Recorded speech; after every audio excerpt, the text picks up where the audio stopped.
Make it loud right now for my friend, Josh Johnson!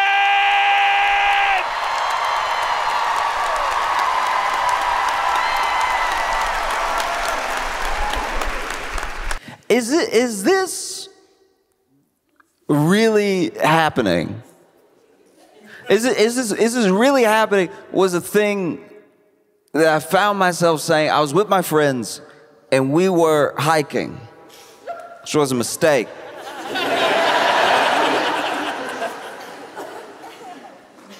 Hiking, I don't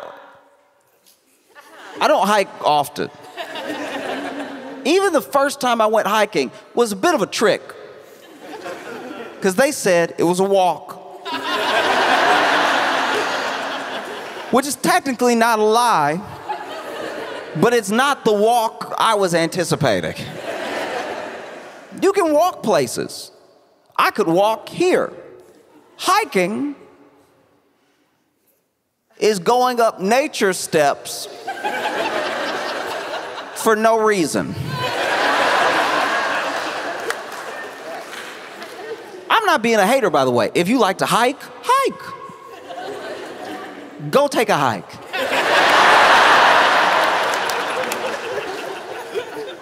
But if you want me to hike with you, I don't know why. Maybe I'm just good enough company that they're like, oh, we'll miss them. Let's hike together. As soon as I'm walking up, we have a problem. I like a walk. I like to go on a walk. That's how they got me. As soon as I'm walking and the steps are not, we've figured out steps. We have figured out the rise and the run that'll actually be decent on your hips. You want to get some exercise? Walk up that thing that Rocky ran up.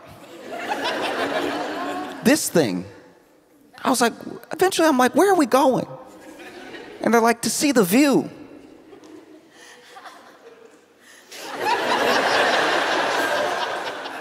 It's a beautiful day. We figure we go for a hike to see the beautiful view. And I'm like, oh, because you called it a walk. And then we hike. And we hike. I think about how the word hike got started. It's probably somebody going up for no reason. Seeing somebody coming down, because that's the other thing. Whenever you go hike, there'll be people who already hiked that you'll see on the way, and they'll give you hope. It's sick. It's sick. They will give you hope because now that it's easier to go down. You can fall down.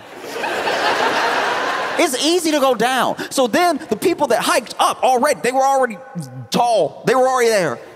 And then now they turn around, and when they see you, you'll ask a question. Like I ask a question because I'm not enjoying hiking. So then I'm like, how much further?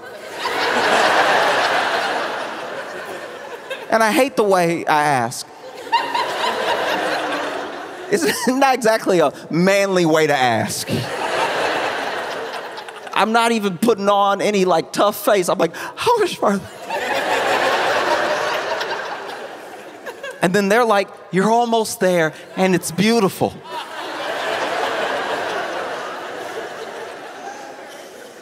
Two lies in one sentence.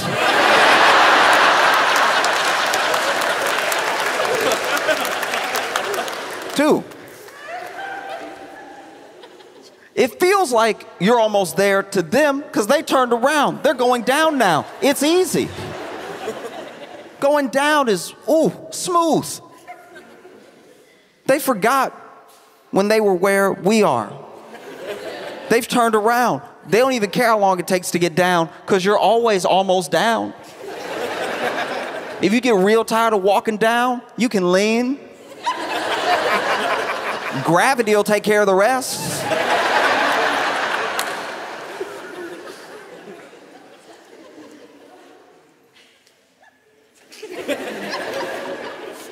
It's gonna be beautiful.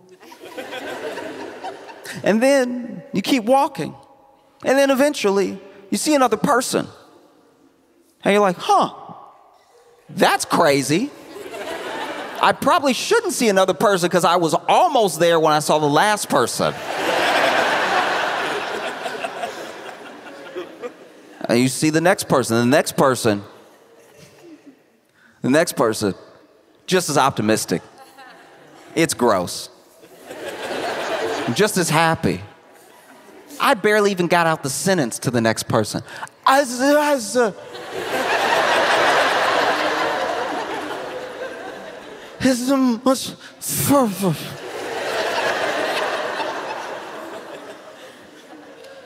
they're like, oh, it's just a little bit further, and beautiful. Don't ever do that for anything but food. Don't stop acting like you can taste experience. Just, the view, like. Did you walk up with your mouth open? Why? What's wrong with you? And luckily, this person, this liar, had a friend, a reluctant friend, a friend like me. Because they were like, oh, no, you're going to love it. You're almost there. It's beautiful. And then their friend was like,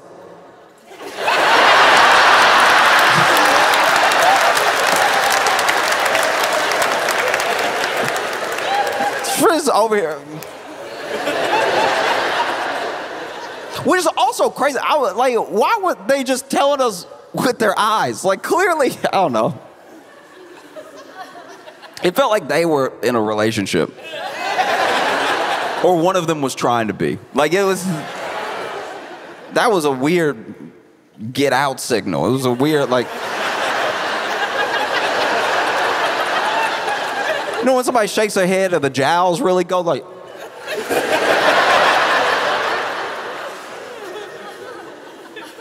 We go up. We go up. We go up. And then I see another person.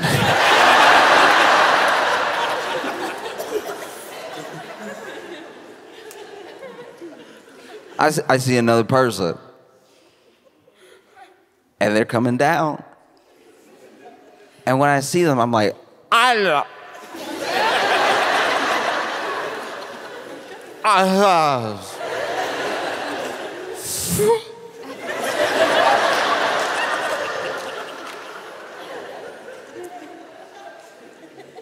And who knows? Maybe it was like looking to them. Maybe we were having a very specific moment. Maybe they used to be like me because they somehow, genuinely, they somehow understood me. And they were like, it's right behind me. Kept walking down. And then we get up there and I see the view. That is cloudy.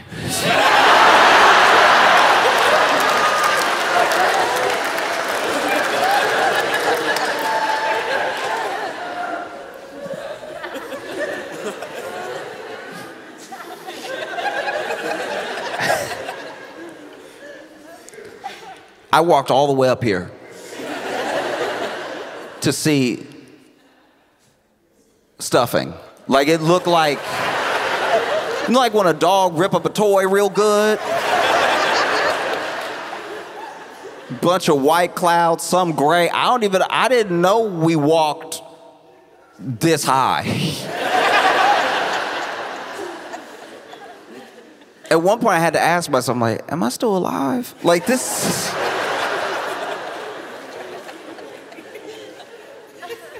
Is this happening? Is what was going through my head when I saw it coming at us.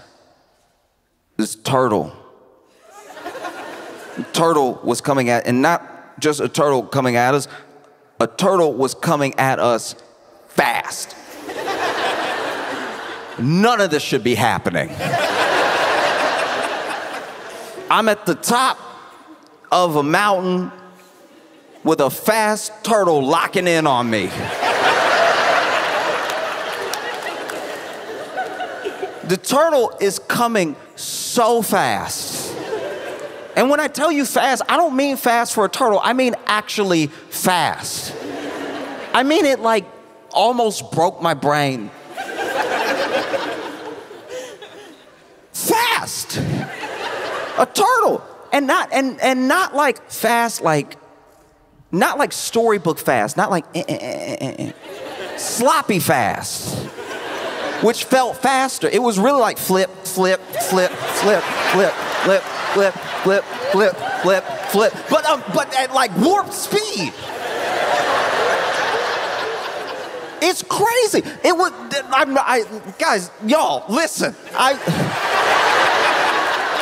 I was losing my mind because it wasn't like, you know what I mean? It wasn't fast the way a roach can be fast.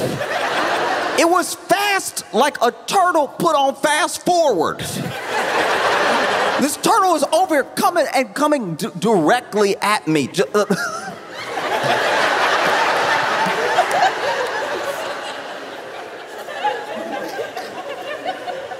And so appropriately, I scream.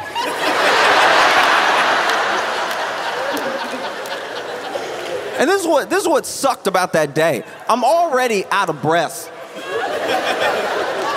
from my walk up. So I can't breathe enough to scream, and I'm also scareder than I've been in several days. Because a turtle is zooming at me fast. And so then I've got my phone in my hand, and this is the worst part, okay. So I scream, but I scream with the phone in the hand. And when you, maybe this is like a man thing. Maybe this might sound insane to some of y'all. But as a man, when you scream and you're genuinely scared, you hope you don't have anything in your hands. Because the way your hands shake the thing in your hands betrays how scared you are. If I scream, but I don't have anything in my hands, I'm like, ah! That's life. I had my phone in my hand, so I had a visible representation of how terrified I was, because the phone is like, ah!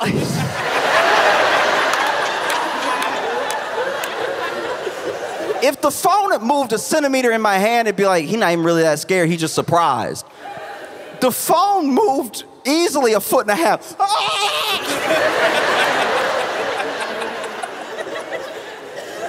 And then I seemed insane to my friends because I saw it first. So for them, I'm someone who they admittedly tricked into hiking, and I was huffing and puffing, and everyone we saw was like, how much further? How much further? Hi. And now we're at the top, and they're mad too. All they see are clouds. We probably shouldn't have done this. There's plenty of places to exercise. And then they're looking out at this disappointing view, and they hear, ah!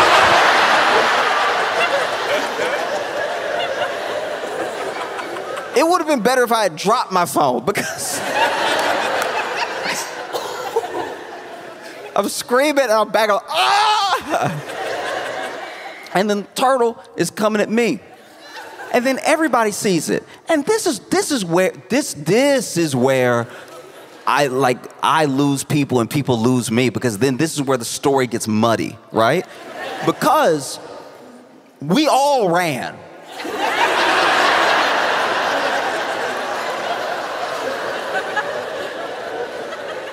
Everybody ran. I turned around, everybody with me. So we were all scared. And everybody ran, right? But then, after we run, after we're safe, now they want to tell me that wasn't a turtle. I saw it first. I saw it the longest. I decided what it was.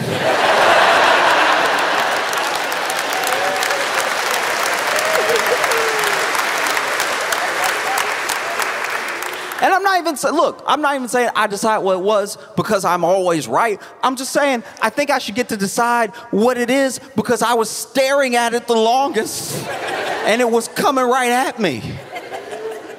Terrifying stuff, you know?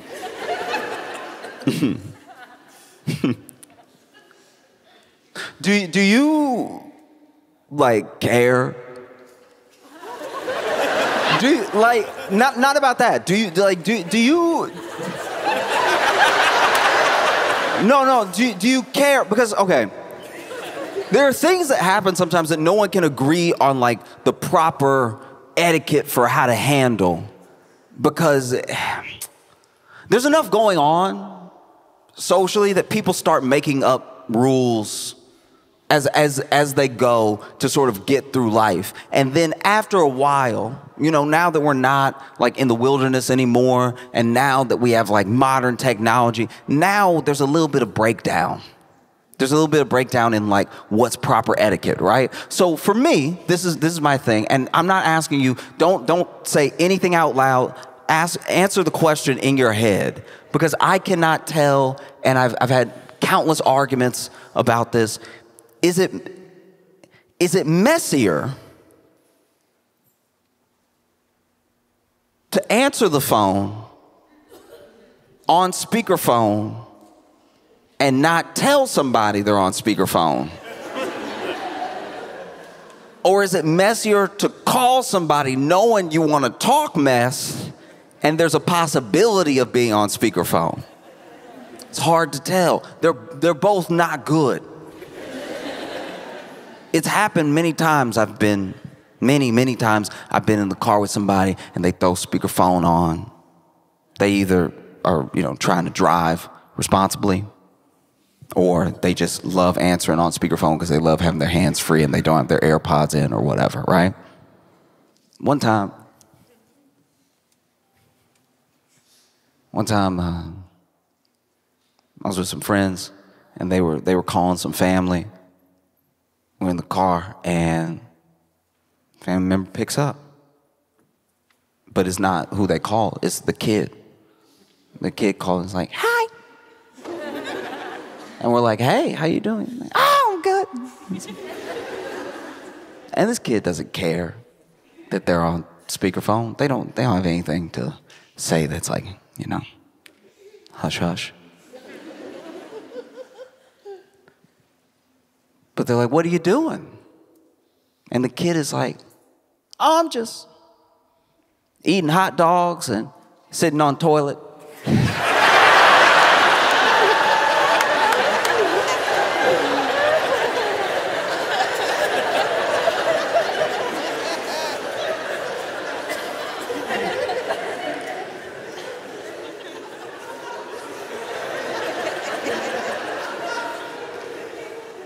Okay.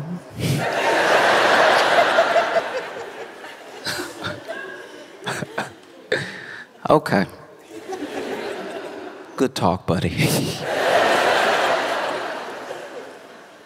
Many times it's been, you know, conversation,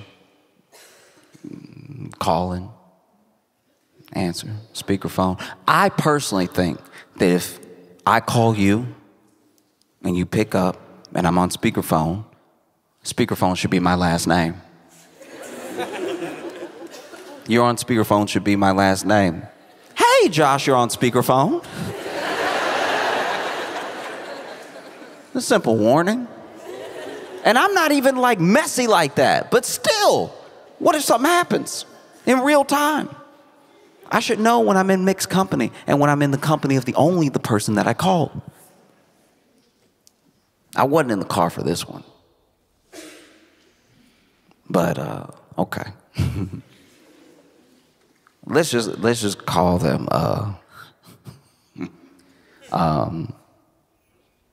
Mark and Sarah.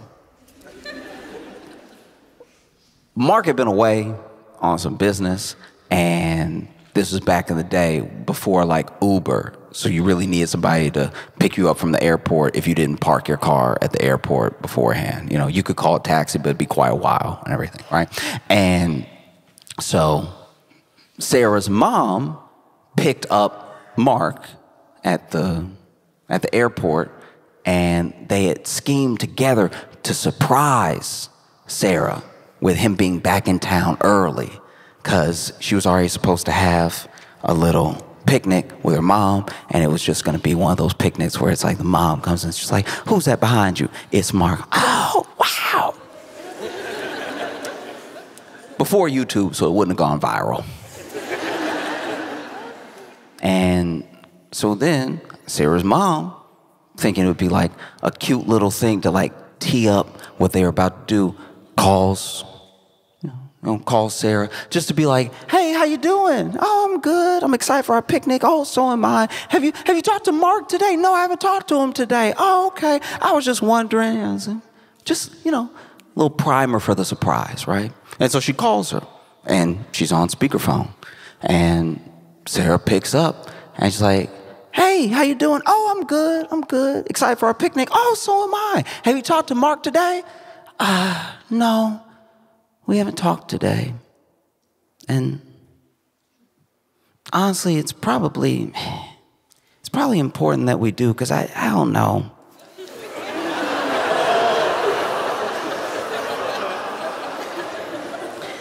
I don't know. I don't know. I feel like it's just hard. I feel like the spark is like gone. Like it's just, and maybe you went through this thing with Dad, but just, I don't know, like sometimes he's gone and I'm like, all right.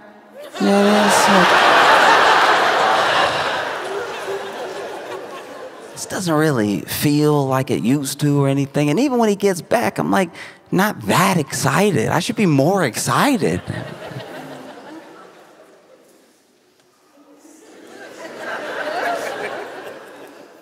I don't know, like it's probably, we should probably get a divorce. Like if I've been feeling this way for so long. And Sarah's mom looks over at Mark like, "Ugh."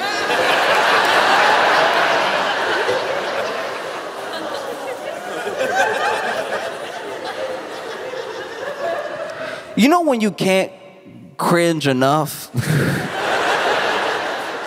I've never been driving for it, but like I imagine that steering wheel was going through it. She had to be gripping that thing.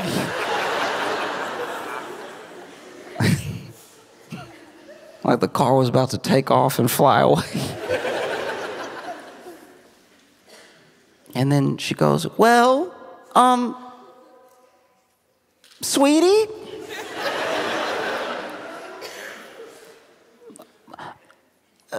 Mark's with me now." And Mark goes, "Hey, honey." Then she goes, "Oh."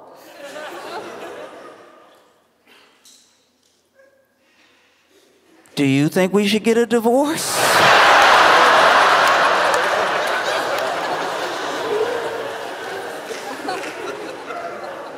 And it's like, do you even care that you're on speakerphone? Like,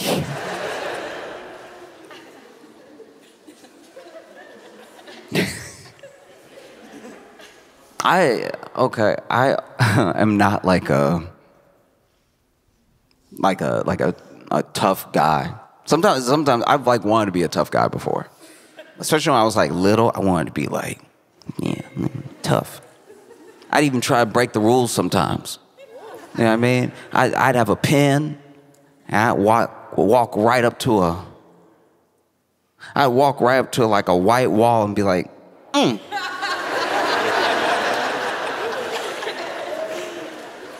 Vandalism.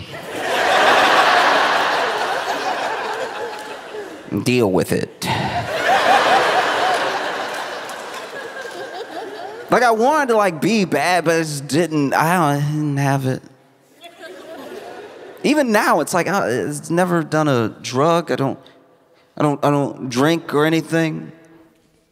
One time I was like, you know what? Why should I deprive myself? Everybody seems like they're having so much fun. You know what I'm gonna do? I'm gonna have virgin margarita. I wonder what the flavor is. I've never had margarita flavor before. So I had a virgin margarita. Turns out, way too sweet. Like, ridiculously sweet. I used to be a bar back where I served people virgin margaritas. No wonder they got so drunk. These are delicious. I didn't have any alcohol, but I was like, I think I'll have another. I think I'll have another. I think I'll have another. To the point where I did get sick.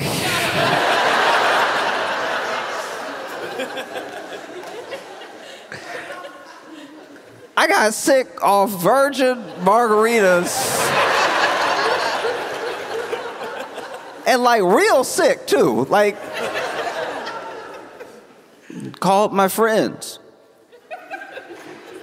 I was so sick. I was with some friends. I called other friends. I called friends to be like, you know, y'all been drunk before. Y'all have had your benders and everything. I don't have any alcohol in me, but I got like the other half. I got like all the sugars. My stomach hurt. And like, look, I don't like that it happened, but I was not throwing up. I was just saying ooh a lot because it felt like I was gonna throw up, so I kept being like, ooh,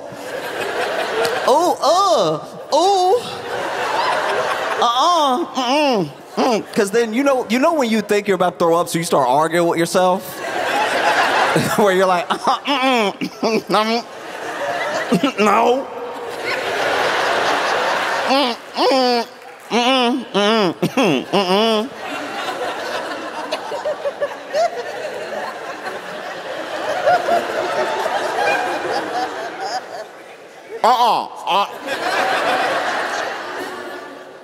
I'm telling my friends, oh, I don't, and they're like, do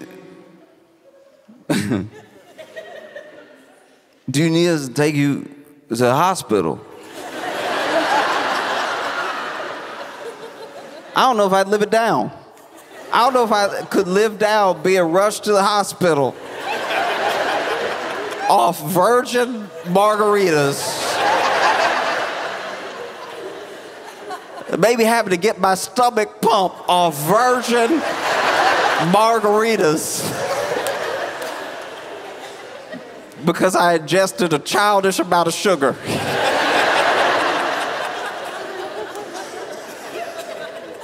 But they were like, I called my friend, and do you need us to take you to the hospital? I was like, who is us? And they were like, oh, I'm sorry, you're on speakerphone.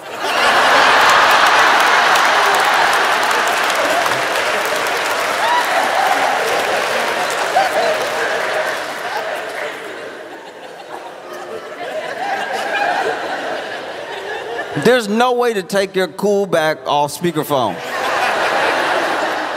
I was so embarrassed. I was on speakerphone, and then I muted.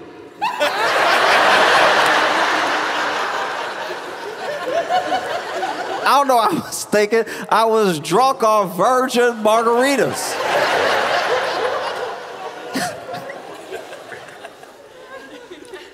Oh. But those are the things I've been thinking about because I've been watching what's happened. Whether you like Jimmy Kimmel or not, whether you watch the show, whether you care about his show or him or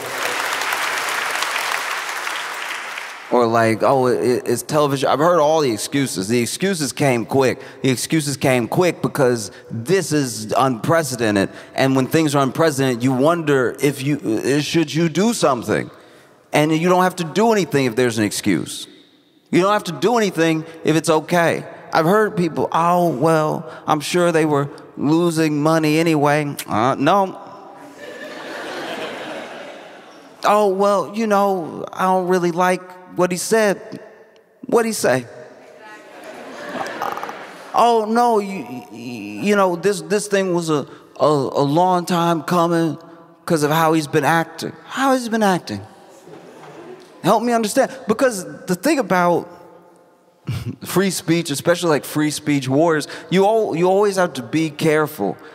Who actually cares about everybody's speech? Who's an actual absolutist, and who's just trying to like get in? Who's just trying to sneak in? You know? Because there are some people who have some heinous things to say, and they want to be able to say those things, and they use free speech as their anchor. That's their end. They wedge themselves in that way. But then, when it's their turn to talk, what they actually want is for other people to not be able to talk. That's what they've wanted for a long time.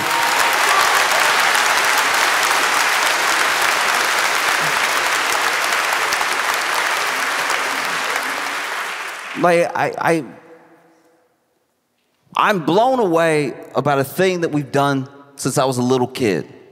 When I was a little kid, it was explained to me that we had all these sorts of rights, and that these rights were fought for, and that these rights were things that we had that other people didn't have. There are other people in other countries that weren't as fortunate to have the rights that we have, right? And there's always been something that bothered me about that sentiment, about that idea. Because your freedom, your freedom it's yours because it's yours. Nobody can give it to you. Nobody can make you as free as you were born. Life gives you freedom. You're supposed to be free.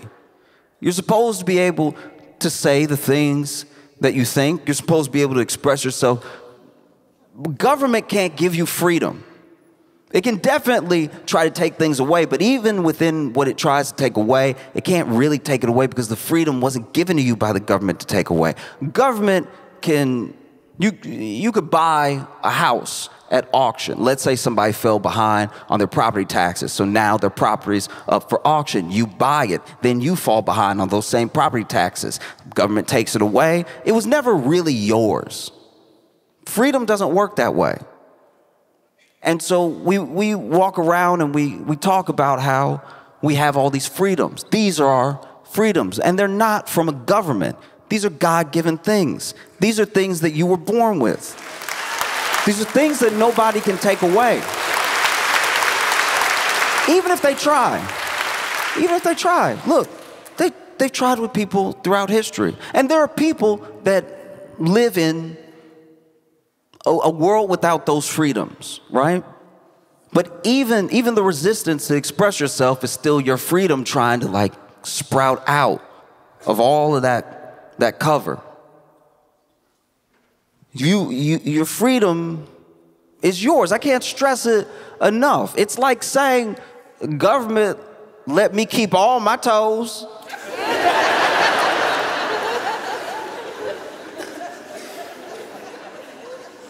Well, the government can only try to take away toes. They don't really hand out toes. It feels like you're giving the government an awful lot of credit. It's your freedom. It was given to you by something that outlasts all of this stuff. You know what I mean? And it can't really be taken away. You can be manipulated, and you can be scared.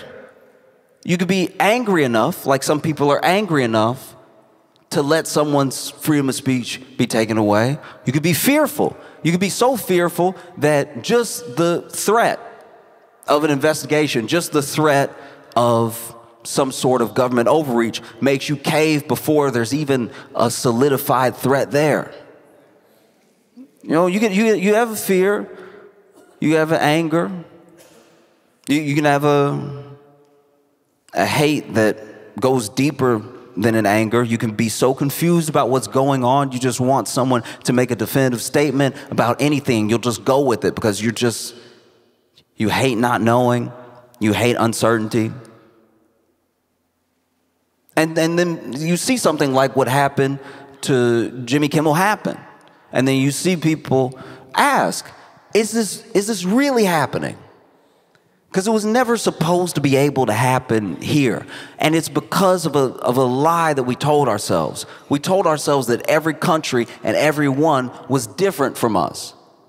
Which is why we don't recognize ourselves when things that are only supposed to happen in other places happen here. You know? That's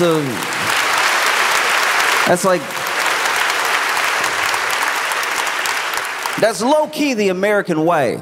The American way is to be like, well, look, of course it would happen there. It's because they're not over here.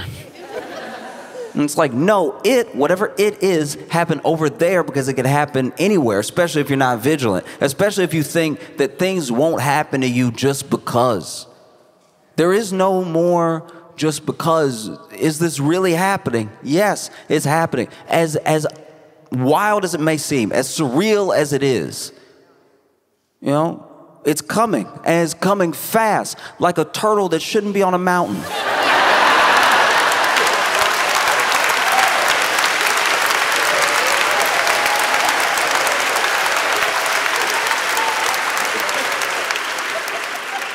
Is this happening? Yes, it is happening. This is happening. There's no way around it. The people who are okay with it are okay with it for now.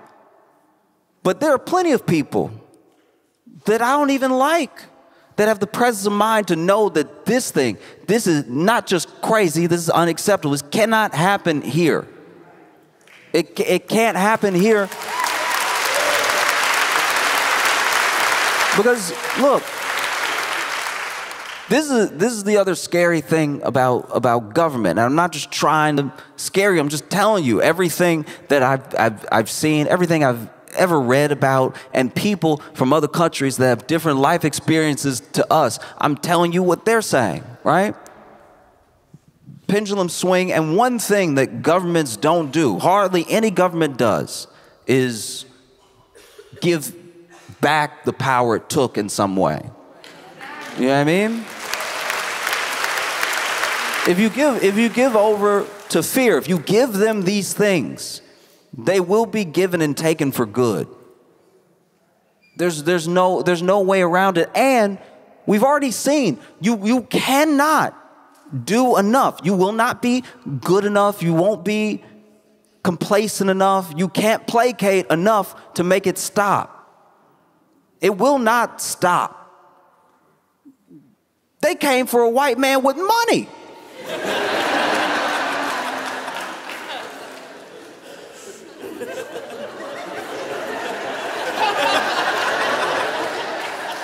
Do you know how nervous that makes a black guy?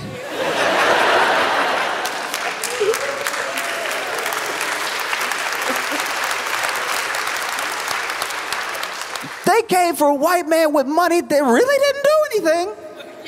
And when I say really didn't do anything, people can go back and forth about trying to cherry pick or like the phrase of a thing, or here's what I thought he said when he said whatever.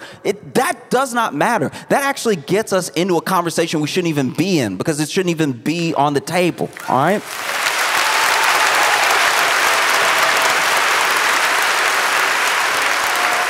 It is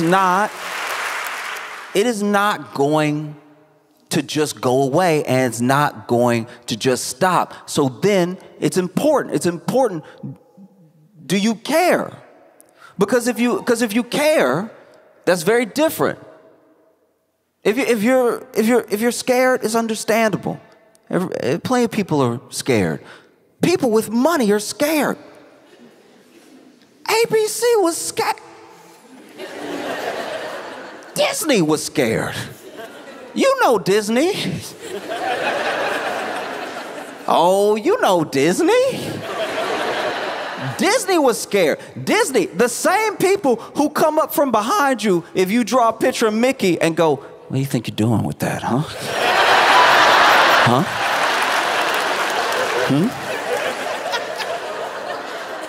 We'll change the fair use laws and we'll make this illegal.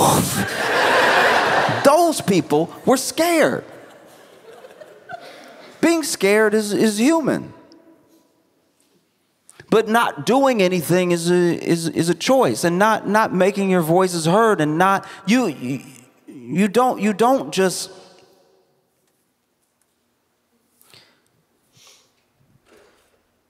just take for granted what's happening. I think that there's, in my opinion, not enough alarm bells sounding. You know what I mean? Because we all saw it, but it's like in a hush, in a whisper, and I'm wondering why that is, because this man still loses in court. Just today, a judge threw out some $15 billion defamation lawsuit against the New York Times. When these things go to court, they don't not just win, they don't prevail, they don't proceed, because under the law, they are illegal, you know?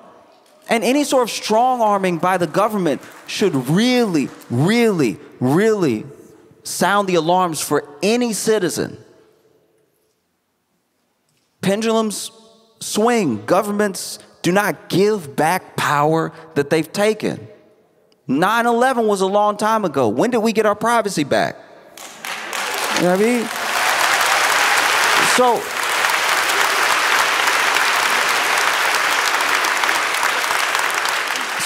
if it happened with privacy and then became normal and then you didn't really care, the same thing could happen with speech. All of a sudden you're like, oh yeah, I guess I should get Grok to proofread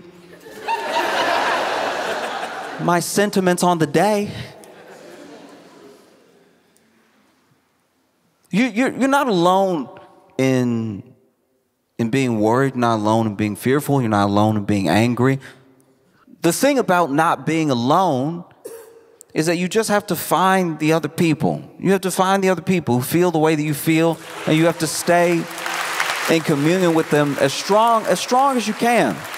Because it's the other people who feel the way you feel that will stop you from feeling crazy. And it is the only thing. That's the only thing that will, you know, if you keep the phone in your face, you will feel like you're losing your mind. Because it's all happening so fast, all happening all the time. Like, I'm not a tough guy. I'm not. I almost die off virgin margaritas. And I screamed. I screamed. And I ran from a turtle.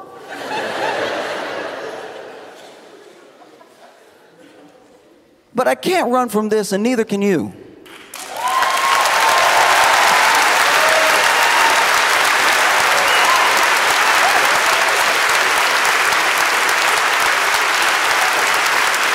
I love you all, and we have each other, okay?